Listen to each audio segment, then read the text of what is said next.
Reagan was found face down in her home, and there was blood everywhere, and it would later be determined that she'd been stabbed more than 100 times. Her pregnancy was found in her home by her mother. Motherhood is a calling cherished and celebrated by women who strive for a familial community that forwards mankind through raising the next generation. But one mother was stricken with such a particular tragedy that it drove her envious of her fellow matriarch to the point of gruesome bloodshed that shocked the world. Her crimes have been defined, but justice for them is far from due. This is the tale of Taylor Rene Parker, mother, manipulator, and murderer. The beginnings of a madwoman. They went through the evidence and the law and felt that they had plenty of information to make that decision. So I'm very thankful that they saw the evidence the way that the state. A native of Titus County, Texas, Taylor was a simple woman.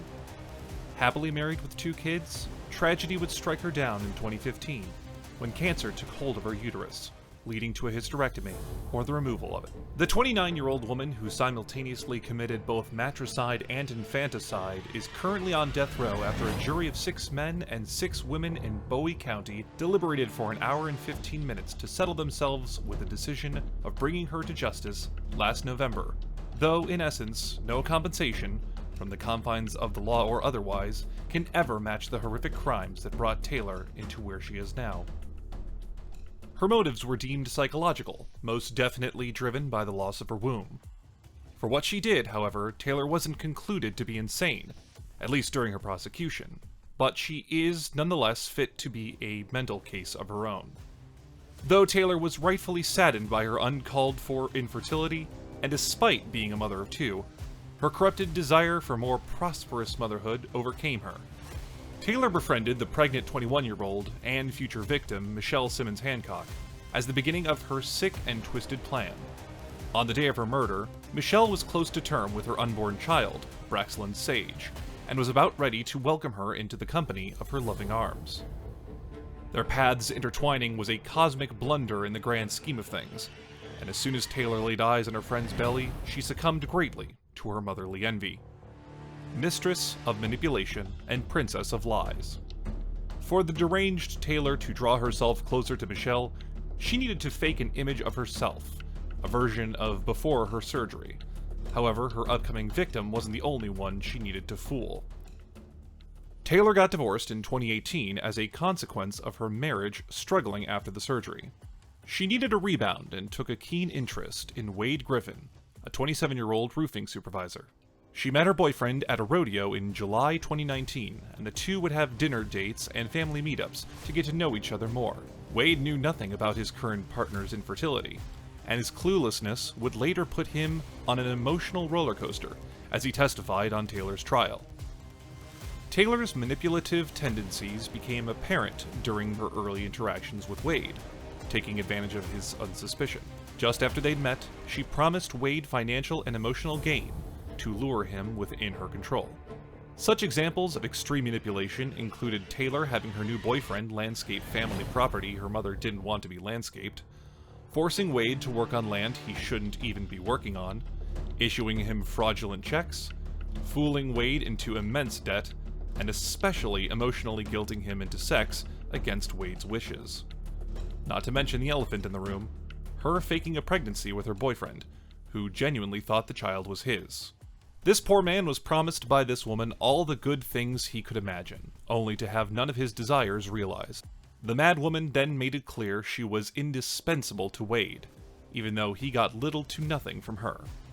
Taylor needed her new boyfriend to remain by her side as long as possible as an emotional support doll to fulfill the final stages of her convoluted scheme, as her unknowing partner in crime for her upcoming murders.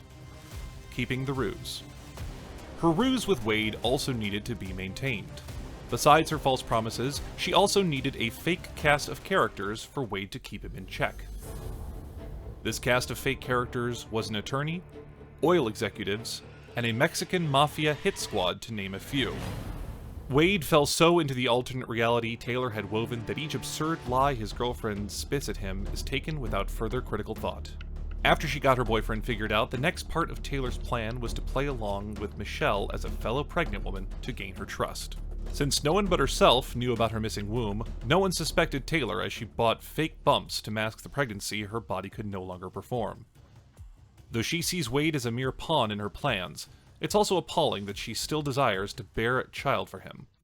Once Taylor bloated her stomach with prosthetics, she also needed to falsify everything associated with it during the 10 months she deceived everyone.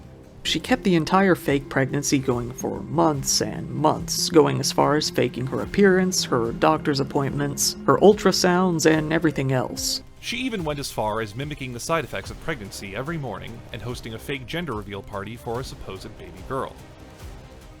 This hoax was also an excellent precedent in establishing her relationship with Michelle, as her sense of belonging within a community alleviated her anxieties about being left out of her role. However, this didn't last. The amount of consistency she poured into this act is commendable, albeit in a twisted way. But as lie upon lie piled on each other, her mental health began to take a toll as she inched closer to her supposed term, fully expecting that her fake pregnancy somehow could conceive an actual child. The Womb Raider, acquiring a child through matricide. As her ruse began to have more holes poked into it by flaws within her planning, she had to take action eventually. Taylor was supposed to be due on the 19th of September, and since it obviously couldn't happen, she had to make every excuse she could as to why she still did not labor. Taylor's ex-husband even texted Wade, anonymously warning him that his ex-wife couldn't have been pregnant, but his dismissal of this message may have led to the tragic events that would soon follow. If Wade had any ounce of suspicion, or if Taylor's ex-husband was more upfront, a mother and her daughter would have not been subjected to the circumstances of their inaction. On the 9th of October 2020, the day of the murders, Wade planned to take his girlfriend to Wynwood, Oklahoma for a quick detour before swooping in nearby Idabel to induce Taylor's labor. Unknown to him, Taylor was still in her home state of Texas, carrying hammer and scalpel, and was on her way to New Boston, in Bowie County, where she was to induce a child for herself, for lack of a better term. There she set to visit her friend Michelle and took upon herself the liberty to satiate the envy she had for this woman. Breaking into Michelle's house, a shocked mother tried to resist the rampage of a jealous woman. But as much as Michelle resisted her unwelcome visitor's attacks, Taylor's weaponized advantage brought her on top, crushing her friend's head open with a hammer and stabbing her over 100 times, the definition of overkill. Afterward, using her scalpel, she carved out Michelle's belly to take out Braxlin, and carving out Michelle's womb from her back was Taylor's mental reward and compensation for losing what was hers, and having what could have been. Striking two birds with one stone, she left the bloody corpse of Michelle to rot in front of her forever traumatized 3-year-old daughter, leaving the now motherless and blood-soaked household without a hint of remorse. Fleeing 50 miles deep into Oklahoma, Taylor brought the child to a hospital to perform her ritual induction, connecting the baby's still attached umbilical cord to her belly. All the trauma and exposure Braxlin had experienced likely killed her, and all of Taylor's efforts resulted in vain once she realized that she just had the most twisted form of miscarriage imaginable. Trial and tribulations.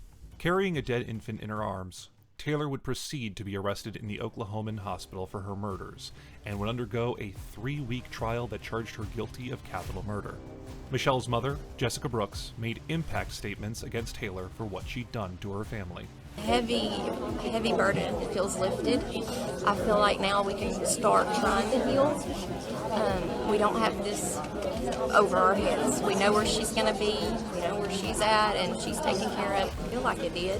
I wanted to speak for our family and, let her know what we all felt. Just how terrible what she's done to our family. New Boston District Attorney Kelly Crisp also went out of her way to address the justice that the defendant was very much due. Obviously, the experts would even agree that she just creates chaos where she goes. And I absolutely think that she got the punishment that she deserved. It all boiled down to Taylor's unhealthy plottings leading to the unnecessary loss of a mother and her child, and the victim's beloved demanded nothing but what was right. The definitions of her crimes had to be debated. hovering over Taylor's defense, pleading for her capital murder charge to be lowered to murder, because what she kidnapped from the woman she killed couldn't have been alive. The prosecution settled that Taylor killed 2 human beings that day after autopsy reports concluded that Braxlin had a heartbeat after being dragged out of her mother's womb. Yet even after all that deliberation, Taylor's death sentence is long awaited, only receiving death row over 2 years after her trial. And even after all she's done, she can still appeal for her crimes. Justice. Was it served here? Though it is most often served, justice frustrates. People who deserve just punishment for their crimes receive their fates rather slowly.